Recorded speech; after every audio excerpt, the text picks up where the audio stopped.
What if you were dragged into a world of immortal cultivators, promised the power of a god, and then handed absolutely nothing?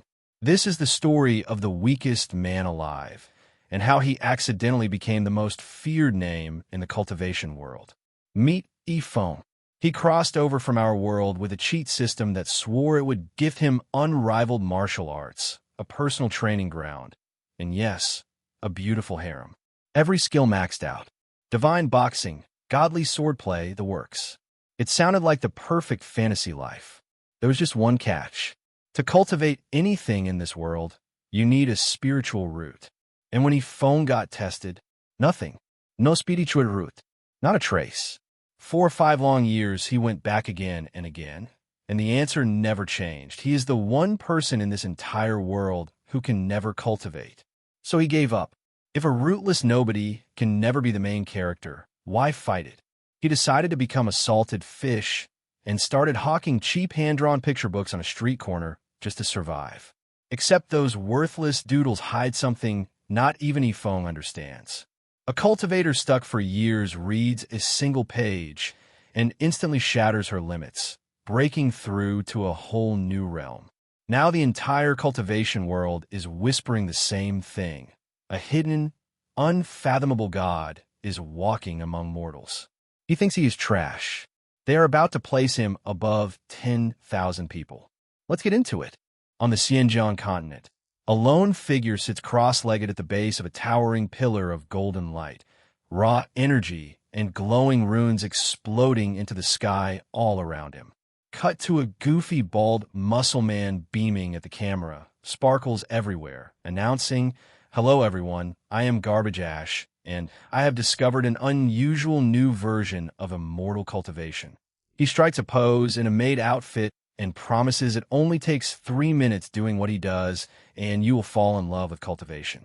From that day, he says, the whole continent hastily launched a new generation of immortal cultivators. In the present, a silver-haired young man in round glasses lounges under a temple banner, clicking his tongue. Which lucky fool just broke through now, he grumbles. Meet Feng, a transmigrator dropped into this world. He tells us it all started 5 years ago. Back then, he was playing an immortal cultivation simulator for 90 hours straight when he died of sudden death and woke up here, mid-air among floating swords and slimes. Shocked at first, he quickly calmed down, thinking it was like a dream, and that was great. Then something huge and pink slams into his face, and his eyes bug out in pure confusion. With a crack, a hulking barbarian in prison stripes lands before him, arms crossed, blood streaking the air. "You have called me in time." It booms. "Nice to meet you. I am the savior every transmigrated dreams of."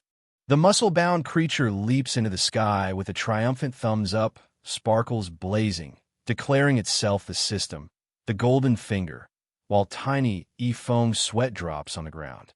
Feng recoils, vomiting a literal rainbow of horror, screaming that the hideous thing is trying to humiliate him. Undeterred, the system flexes and promises a martial arts system unparalleled in the world. "Listen, kid," it says, listing boxing, swordsmanship, rod, palm, and forging techniques, all on par with the gods. Feng cheers, great. He floats in a halo of golden light, imagining himself finally cultivating divine power and exterminating rival sects, a beautiful harem of cultivator girls swooning behind him. The system flexes again, promising to max out every one of his martial skills and even conjure a 600-square-meter training gym, a red arrow pointing at where it appeared out of thin air behind him. Tears of joy stream down Feng's face as he clasps his hands. Thrilled, he is finally ready to begin his immortal cultivation journey. Then the fat, elf-eared system pauses, sweating, and mutters, Cultivate, immortal, what? It holds up a sign reading spiritual root and explains that to cultivate you must have this. Feng fidizis, repeating, spiritual root. Not my responsibility. The system shrugs. Other transmigrators are waiting for my salvation, and with a cheerful bye it vanishes in a swirl of smoke, leaving Feng alone in the rubble. His face drains to a shattered blue as the horror sinks in, mouth trembling, unable to say a word. At a testing center, a horrified examiner holds up a jade token reading 0, grabbing Feng's face and shrieking that everyone has spiritual roots. Is he even human?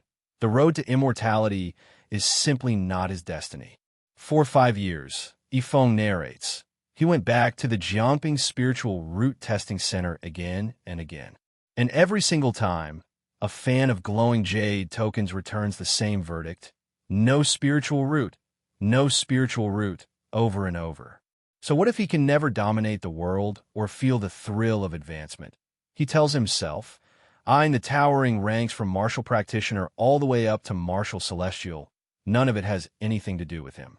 Better to just be a salted fish, he sighs, pointing at a lineup of famous protagonist faces in a mocking VS panel, because someone with no spiritual roots can never be the main character. Slumping by a fish-shaped piggy bank, he resigns himself to a life of setting up a stall and selling books, or he simply will not survive in this world.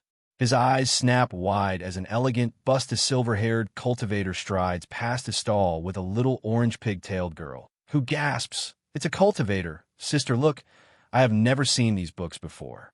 Feng instantly flips on the charm, sweeping his hair and purring, "Ladies, how may I help you?" serving with the manner of a gentleman. The tall cultivator eyes him, thinking such refined bearing, pity he is only an ordinary mortal, and says, "Let's go, Luo Li." Desperate, he thrusts a fan of picture books forward, blurting that the girl has extraordinary bones, a genius unseen in a million years. 10 gold a book, half price for her. The little girl lights up. Am I really a genius? Then I choose Master Ma's lightning whiplash. The elder sister keeps dragging her away, scolding that they are in a crisis at Castle Peak Gate, and she still wants to read books. Luo Li wails, "I don't care, sister, buy it for me." Luo Li throws a full tantrum, aura flaring, screaming that she wants to buy it, while poor Feng cowers behind a stall, muttering that he wants to move, but does not dare. Finally, the sister relents, tossing over a payment token. Here is the money, as a delighted Luo Li clutches her new book surrounded by floating hearts, chirping, "Good sister, let's go." And so the two cultivators head out of Jiangping City together. On the road, Luo Li bounces around her sister, waving the picture book. "Sister, this book is so beautiful. I have never seen anything like it. Let's read it together." The elder sister sighs, "Okay, let's take a look," planning to just humor her, then squints at the crude doodles, muttering, "Take it to hair, what the hell is this?" Suddenly light erupts from the open book and blasts her backward with a cry, energy tearing through the air. What she felt in that instant, Feng narrates, only a cultivator could sense. The sister arches back, flushed and gasping as glowing power surges over her body, and somewhere a low laugh begins, "Ha ha ha." Reeling from her sudden breakthrough, Luo Li's sister stares in shock, thinking, could it be that bookseller just now is a world-class expert? This must be reported to master at once. Lu Qingshan, head of the Castle Peak Gate, comes screaming out of the sky with his sword blazing, aimed at a monstrous wolf demon. "I am here to harvest the head," he roars. But a shadowy rival wreathed in purple flame beats him to it. Lu Qingshan, "I killed that monster beast," the man says, and Lu Qingshan's eyes bulge in horror. "Thank you for the hard work, Castle Peak Gate," the rival smirks, "so I can take a step ahead of you." "You," Lu Qingshan snarls, "our gate hunted this demon for months." This is Ning Xuanwu, ancestor of the Xuanwu sect, purple lightning crackling off his fists. "Come if you want," he taunts. "I don't mind." By devouring the beast's power, Ning Xuanwu just smashed through into the realm of Martial King. Lu Qingshan goes white, sweat pouring down his face. In the death fight 3 days from now, Ning Xuanwu declares, "If you can beat me, I will let you go. Otherwise, the Castle Peak Gate gets swallowed whole." Then the camera pulls back. This whole tale is being told by a bored little storyteller on a stage, and her audience of lounging cultivators is stone-faced. "Oh shit," she panics, "am I going to be unemployed?" Cut to the real Castle Peak Gate at sunset, its pagodas glowing gold against a burning sky. The crisis is no story here. Disciples reassure each other. The master is indomitable, one says. He never backs down. The more he faces difficulty, the more his determination bursts out. Inside his chamber, the real Lu Qingshan is falling apart. How can I beat Ning Xuanwu? He wails. I've been stuck in the martial spirit realm for years. I will definitely be killed. Then a knock. Disciple Lan Shui requests an audience. He snaps himself together, clears his throat, and calmly calls, "Come in." Lan Shui kneels and pitches her wild idea. Immortal, the master repeats flatly. Yes, she insists. He may be a peerless master hiding in the cultivation world. He hurls the little picture book down. This book is nothing out of the ordinary, useless. Master, calm down, Lan Shui begs, just look at it, and if I lied, I will take any punishment. He cracks it open with a scoff and instantly gets sucked in. This? A sunset prairie floods his mind. An enlightenment realm. He gasps, I cannot believe I am inside my own head. The doodle's god-tier martial intent detonates in his soul, a giant grinning figure looming through the storm. No one has tested my strength in years. He realizes, and the pressure cracks him wide open. Meanwhile, the real artist, Feng, sprawls in a chair, slurping noodles. Shit, he groans. Which idiot broke through again? Now my noodles do not smell good anymore. He has no clue it is his own scribbles doing it. Back in hall, Lu Qingshan lies steaming on the floor, utterly wrecked. Master, Lan Shui cries, you really broke through to the realm of King Wu. Lan Shui trembles, remembering how rudely she once mocked buying a mortal's painting book to that very lord's face. If he is angry, she frets, he will surely destroy the whole Castle Peak gate. Feng, blissfully unaware, fires up a hot pot in the street. I can finally eat meat, he beams. Smells so good. 2 idiot cultivators bought his book for a gold coin, which he traded for 2 caddies of meat. Then shouts erupt. Catch that wild dog, he stole her meat. The thief is a Wolf Clan prince from the demon world, boasting even as he flees. Had my clan not framed me and drained my spiritual power, he sneers, I would have swallowed you humans long ago. He spots Feng blocking his path. A mortal dares stand in this prince's way, he growls. My power is weak, but killing a defenseless mortal is easy. His attack does nothing. Feng simply plucks the wolf up by the scruff like a stray puppy, grinning. Since when did a silly dog wander into Jiamping City? My power did not work. The prince stammers, damn it. The wolf tries to bluff. How could I fear a mortal? Even besieged by 5 cultivators, I would not flinch. Then Feng eyes him hungrily. You little cutie, you look delicious. The demon prince nearly faints in terror, wondering just how monstrously strong this guy really is, while across the sky Lu Qingshan and Lan Shui race to pay their respects to the hidden grandmaster. A ragged green-haired kid slumps to the ground, fists clenched, sobbing that maybe he really is a hopeless loser who can never change his fate, apologizing to his dead uncle for letting him down. A masked, Lion Main Street cook grilling skewers eyes him and sneers that from the kid's crouch he must be planning to steal his meat, and if he wants to eat, he had better pay up. The kid, Zhongqing, snaps that the cook takes advantage of him and swears he would rather starve than eat his barbecue, right up until the smell of the grilled meat hits his nose. Willpower gone, Zhongqing lunges and bites a whole skewer while still shouting he is not eating the food, as the cook shrieks that his barbecue is being robbed. Told he looks like a girl driven out of Qingshan's sect, the sweating kid insists it is obvious and adds, by the way, that he is actually a boy. The masked cook squints at him, muttering that with a face like that he should have become an idol instead of chasing immortality. Then quietly notes this kid shares the same rotten luck he once had. Taking pity, the cook tosses over a key and tells him it opens the martial arts hall, saying since the boy has nowhere to go and he happens to be short of hand, he should just follow him. The cook strolls off to buy seasonings, telling Zhongqing to head back and watch the hall, while the flustered boy trails behind protesting that he never agreed to be anyone's staff. Half an hour later, a hand pushes open the martial arts hall gate as 2 visitors call inside. asking politely if the boss is there.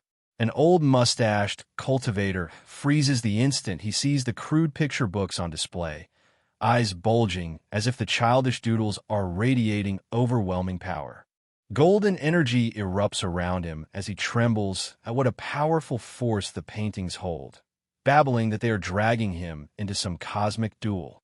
Though the Qingshan elder cannot read a single word, he swears these must be some kind of divine artwork, feeling as if they are teaching him about sect wars, strength, and weakness. Zhongqing wanders in clutching a feather duster and cautiously asks the two stunned cultivators whether they are guests. The moment he hears the words Qingshan sect, Zhongqing goes pale, convinced they have come to drag him back and punish him for sneaking into the sect gate. He hurls himself into a groveling bow, begging the two adults to spare his life and swearing he is far too skinny to be fed to any dog, while the baffled pair beg him to please get up.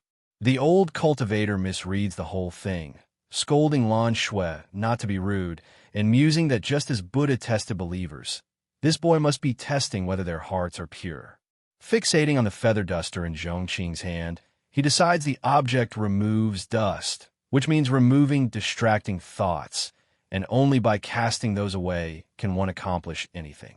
Certain this is a sacred trial, the two cultivators grab buckets, brooms, and mops and hurl themselves into scrubbing the hall to prove their sincerity, chanting to clean the dust and cast off all stray thoughts. Come nightfall, the masked boss cooks dinner, while the old man whispers to Lan Shui that he still cannot see through this person's cultivation, insisting the boss's strength is utterly unfathomable.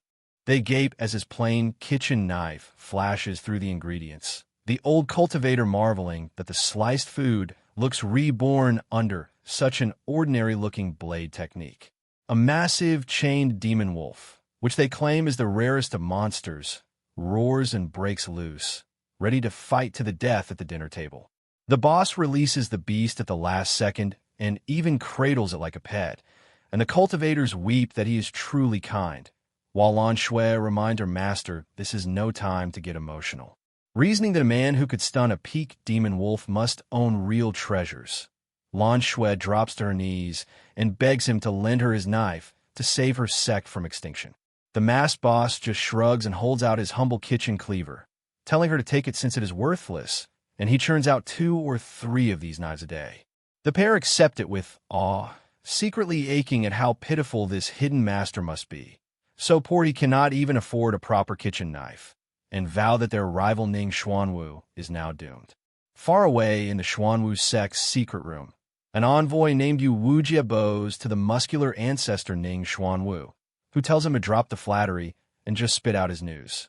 The envoy delivers his grim report, telling the ancestor that the very thing he dreaded 2 days ago has now truly come to pass. Inside the Xuanwu sect's candlelit secret room, a kneeling spy reports that the ancestor Qianshan has just stepped into the martial king realm, and a shadowy elder only snorts in contempt. An aged master lounges on a tiger-hide throne and waves the small talk aside, telling the informant to skip ahead to the important part, and the spy reveals that earlier today, Qingshan rushed home and summoned every disciple to the square. The confused fighters, including Qingshan teacher Zhu Yun, only know their master called it some kind of trial, with no idea why they were gathered so late at night. Towering over the crowd stands the sect's legendary test jewel, a boulder so tough that even a heavy strike from a real magic weapon leaves only faint scratches. The old Qingshan master grips MC Feng's cheap kitchen cleaver while his disciples groan that the pressure has finally broken him, and stung by the cold white-eyed wolves he decides to tap the stone gently since the blade's power is unknown. He gives the boulder the lightest possible touch and freezes with a startled tap, sensing something is horribly wrong. The test jewel erupts in a blinding storm of light and fire, the whole square swallowed by streaks of color like a falling meteor shower. As a purple slash of energy carves the sky, the disciples stare in stunned silence, realizing a broken kitchen knife just obliterated their indestructible stone. Far off, a flame-crowned demon beast, and its master gape at the blaze, certain that only a peerless magic weapon could unleash such crushing martial pressure, wondering how cultivators got their hands on it. Across town, the clueless Feng leans out his window, mistakes the explosion for a shooting star, and prays for a harem of countless women, endless money, and food and clothes handed to him on demand. Back at the square, the disciples stare at the smoking crater where their treasure once stood, unable to process what the hell just happened. Then it dawns on them that the cheap knife is unstoppable and the Qingshan sect is saved, while the terrified disciple who swung it swears he barely tapped it. Cradling the humble cleaver like a treasure, the master warns them never to draw it unless truly forced.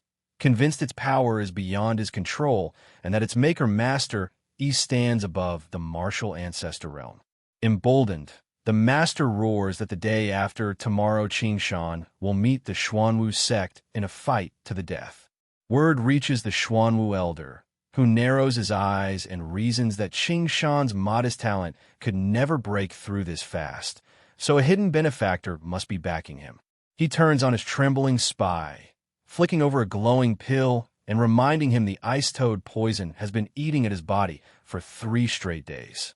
Calling it the reward for today's tip-off, the elder tells the kneeling informant to work hard and promises to set him free once the job is done. His seductive orange-haired disciple Ling Yaoer drapes herself nearby, purring that she simply cannot wait. Deep in the Forbidden Sword graveyard, a disciple begs him not to unseal the soul-dementing sword the late master banned, but the elder snaps at him to open it and warns of no regrets. The sealing talisman ignites and shatters on its own as a baffled disciple protests that he has not even done anything yet, and monstrous green energy floods the graveyard. Wreathed in dark wings beside Ling Yaoer, the elder laughs that eradicating Qingshan is only the beginning, and that gods and demons alike will kneel beneath his feet. Standing over a graveyard of skulls, he vows to answer the enemy's magic weapon with a magic weapon of his own as the cursed sword blazes to life. 2 of Lu Qingshan's disciples panic, one gritting his teeth and one bawling, fretting that it's less than 4 hours to the decisive battle with the Xuanwu sect, but insisting even without them their master can win. They worry a duel between masters always spills on immortals, hoping the townsfolk fled, since even a whiff of spiritual power would kill ordinary people. But nobody in Jianping City has run at all, and a cheerful voice tells the gathering crowd he has found the perfect spot to watch the show.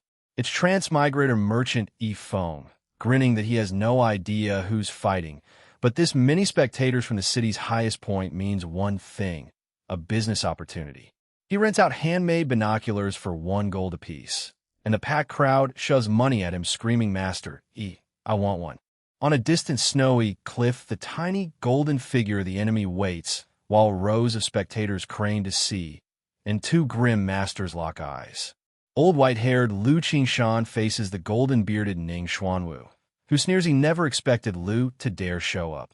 Lu snapping that today, who lives and who dies is uncertain. Ning Xuanwu blurs in and hurls Lu Qingshan flying backward, who silently admits his realm has fallen far behind his rivals. He confesses that if he hadn't broken through to the Martial King realm after reading Master Yi's book, he couldn't even fight right now. Ning Xuanwu bears a manic grin and taunts, "I know what you're up to. Show it, your magic weapon." Lu Qingshan's eyes bulge, sweat flying, panicking to himself. How does he know? Ning Xuanwu's teeth flash in a monstrous smile as he growls, "Do you think I'll let your sneak attack succeed?" He unleashes his trump card, the Soul Eater Sword, a spectral blade wrapped in a storm of green ghost-faced energy. He gloats, "It can only be used once at the cost of decades of life, devouring the power of any weapon and reducing anything below a holy object to a plain kitchen knife." Then Lu Qingshan's drained weapon is revealed, and Ning Xuanwu bursts out laughing. It's really a kitchen knife. The crowd, including a busty orange-haired cultivator, roars that the dignified ancestor of Qingshan is a fool bringing a knife to the Soul Eater Sword.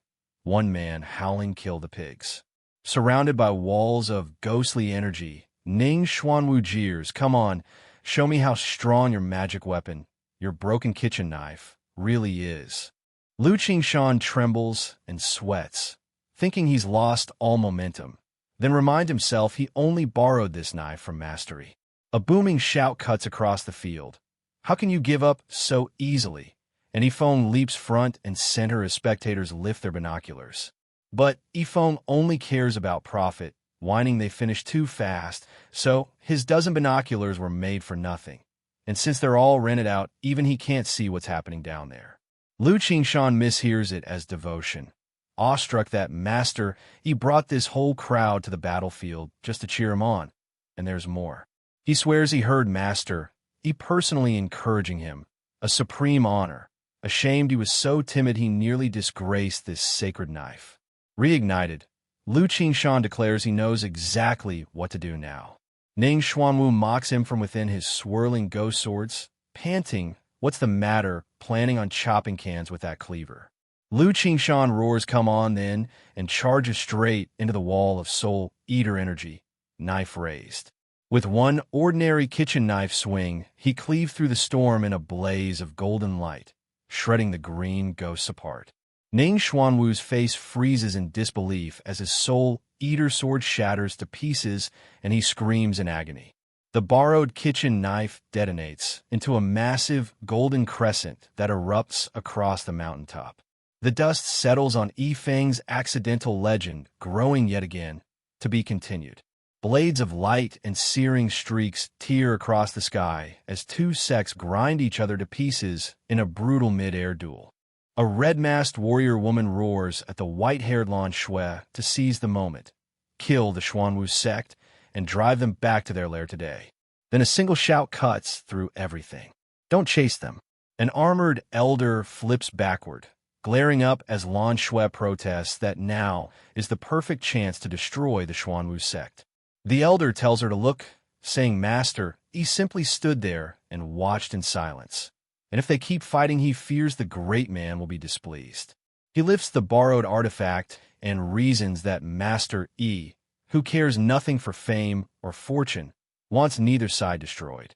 Golden light pours over the crowd like a revelation, and he declares that with such a mind and heart, Master E deserves to be upheld and revered for the rest of their lives. Compared to him, they insist they are all as small as ants. And there, bathed in that worship, stands the real Master E, our clueless Feng, blinking and wondering if the whole thing is finally over. But as the cultivators pack up, saying they need to plow fields and feed babies, Feng panics and begs them to stay because a Godzilla versus King Kong showdown is surely coming. Alone amid his dropped telescopes, the little vendor wails that the fighters could not last longer. And if nobody fights, how is he supposed to run his business with all this stock? Later, a hooded girl approaches, and Peng Ying, his childhood sweetheart, teases whether he came just to meet her, making his heart flutter. But she gently corrects him. He misunderstood. She is only here on her master's orders to find a man of high repute. She reveals a senior helped her join the Qingshan sect, something her poor qualifications should have made impossible. To enter that gate and learn true martial arts, she promised her senior she would never interact with other men again. So she says goodbye and asks that they never meet again, leaving Yifeng staring after her in stunned silence. Elsewhere, Peng Ying grovels before a sneering man, Brother Yu, who snaps that he sent her to find an expert, but she wasted time with other men, breaking her promise. Yu scoffs that the man is just a cheap martial arts hall owner who daydreams and scribbles trashy, nonsensical martial secrets. He spits that the stupid woman is useless at finding people, and if not for her looks, even ghosts would ignore her, cursing that damn expert for getting in his way. Then it clicks. A martial arts hall books. That which Lao Lanxue bought a martial art book from a certain hall in Jiangping. The very book that helped Lu Qingshan break through. His eyes widen as the terrifying suspicion forms. Yu shatters the ground beneath his fist, throwing his head back to laugh that it is wonderful, absolutely wonderful. If that mortal really is a hidden expert, he schemes. All he has to do is sit back and let the Xuanwu sect tear into him. He grins that Yifeng makes the perfect scapegoat to soak up the Xuanwu sect's rage, A cruel fate he claims the mortal simply deserves. Inside the Xuanwu sect, a furious voice erupts, someone roaring that he is absolutely pissed off. A hulking blonde sect master bares his teeth and snarls at Yu Wujia, blasting him for showing up at the door after finding nothing. A blue-robed messenger grovels flat on the floor before the Golden Throne, reporting that the culprit runs a martial arts gym in Jiangping City. The green-tinted master scoffs that it is bullshit, insisting no high-level expert could hide in Jiangping without him knowing, and demands to see who is helping Lu Qingshan. The orange-haired disciple Linger offers to investigate herself, but her master says no, he has other plans for her. Under a bright leafy tree, he declares he has already picked someone for the job, calling out the name Wu Chun. A blue-haired assassin drops from the rooftop as the master says the usual restrictions are lifted now that he is needed, asking if he knows what to do. The scene cuts to a peaceful courtyard, the humble sign of the Feng martial art gym. A green-haired maid peeks nervously around a doorframe, fretting that the boss has not left his room in 3 days, sure that woman really broke his heart. The maid Zhongqing swears never to let the boss fall apart, then blurts out that she might actually be able to help. Behind the wall, Feng is calmly grilling barbecue over a little stove, unbothered, grumbling he was about to feed her, but she would rather work, and clearly is not hurt at all. Asked about his lost love, Feng casually waves it off, saying Peng Ying is just a childhood sweetheart.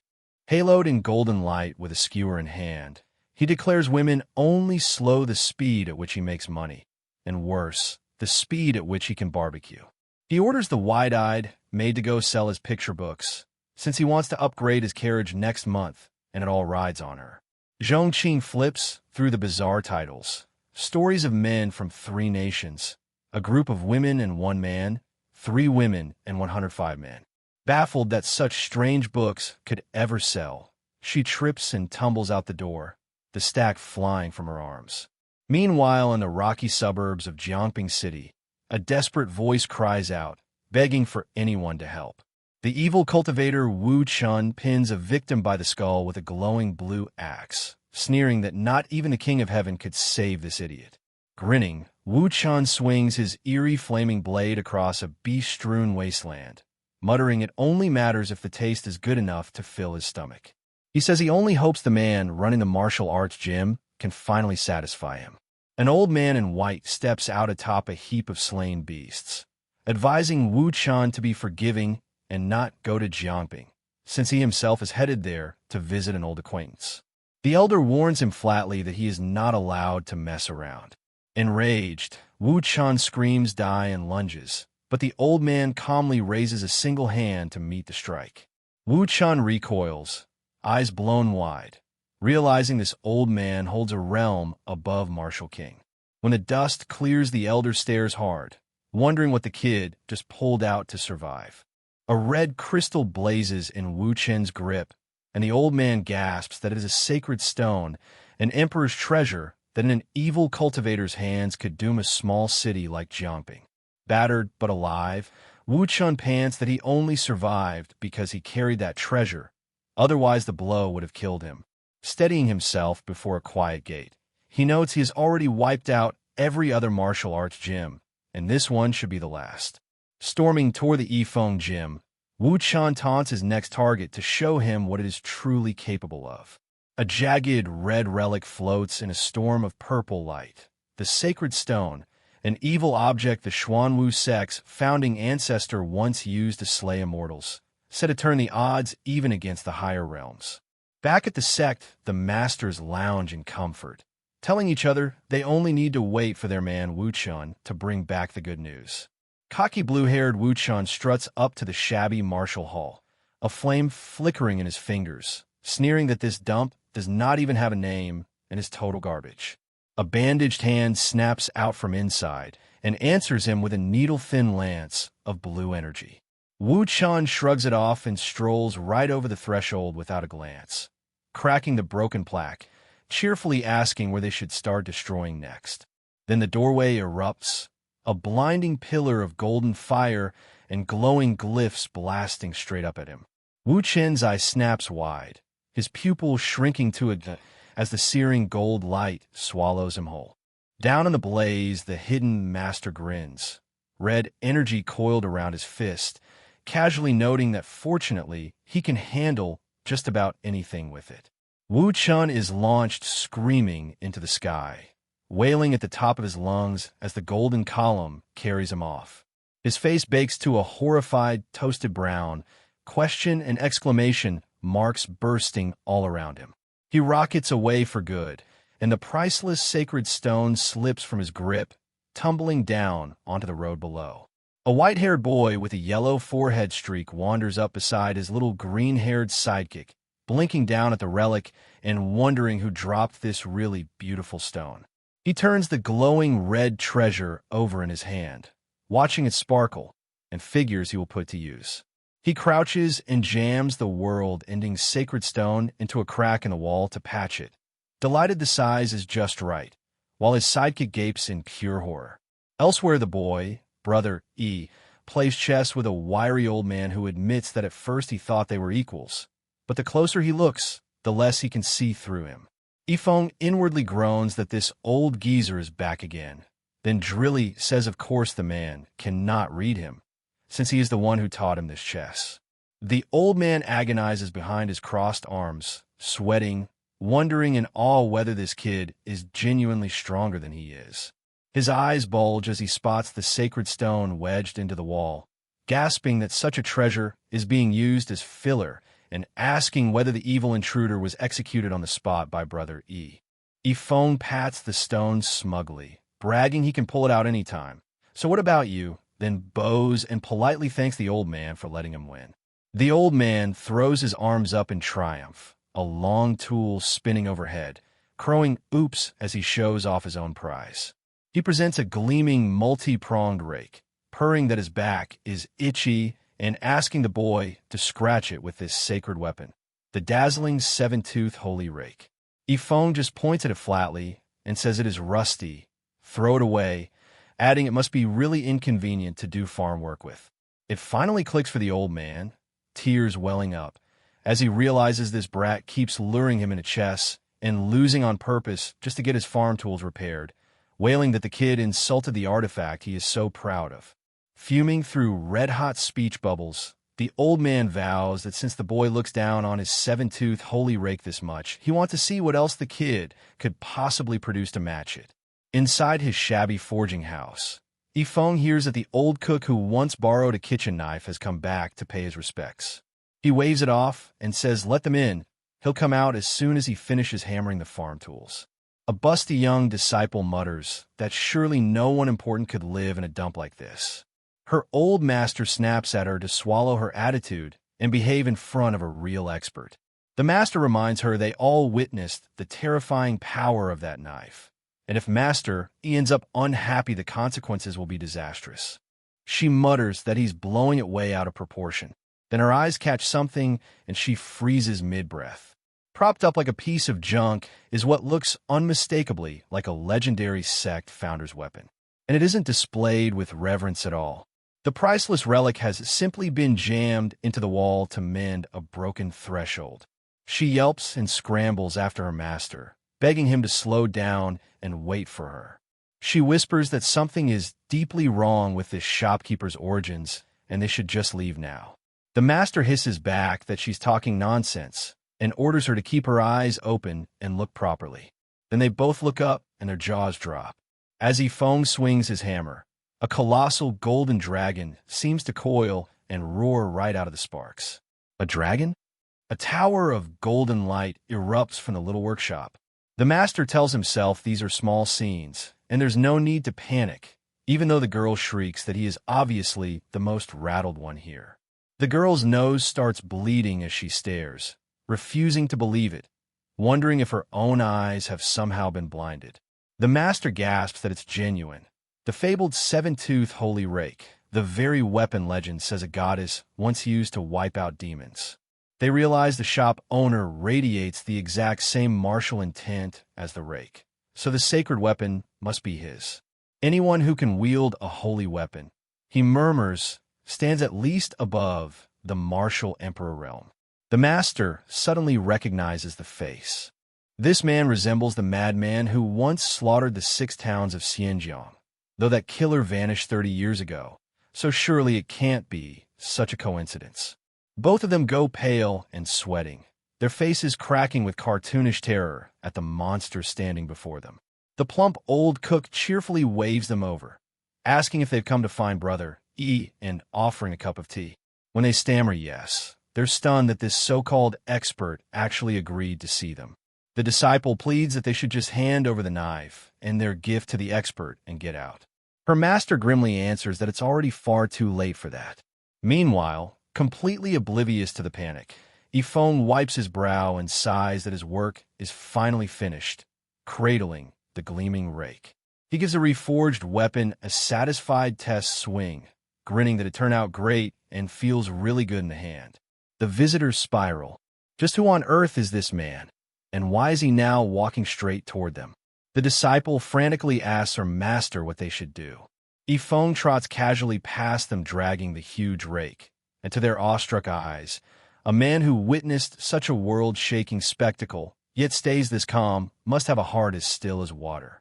For the old master, this is the very moment he realizes how utterly ridiculous his earlier posturing and comparisons truly were. Feng holds out the rake and says it isn't free, but he'll happily knock off 50%. The old cook protests that even at half price, he could never afford a genuine holy weapon. He explains he already burned his entire fortune and lost half his lifespan just to obtain that slightly damaged rake, so there is no way he can accept it today. Feng just shrugs that it's only a rake, and if old Manhwa is that short on coin, he can simply have it for free. The eavesdropping cultivators nearly die hearing him call a holy weapon just a rake. The cook crashes into a sobbing, worshipful bow, crying out to Brother E, then hastily correcting himself to the respectful Mr. E, while Feng scratches his head, baffled that he only fixed a farm tool. Bawling his heart out, the old man declares himself Wu Yonghong and swears on his very life that if Mr. E ever has any use for him, he will gladly die for him. The stunned master finally confirms his worst fear to himself. This man really is one of the 4 madmen who slaughtered the 6 towns of Xinjiang. Out in the pouring rain, Wu thrusts a finger to the storm and bellows his oath in the name of heaven and earth, lightning splitting the sky behind his newly holy rake. If I ever break this vow, may I be destroyed, he screams, while a bewildered Feng just stands under an umbrella watching, still utterly clueless about the god everyone believes him to be.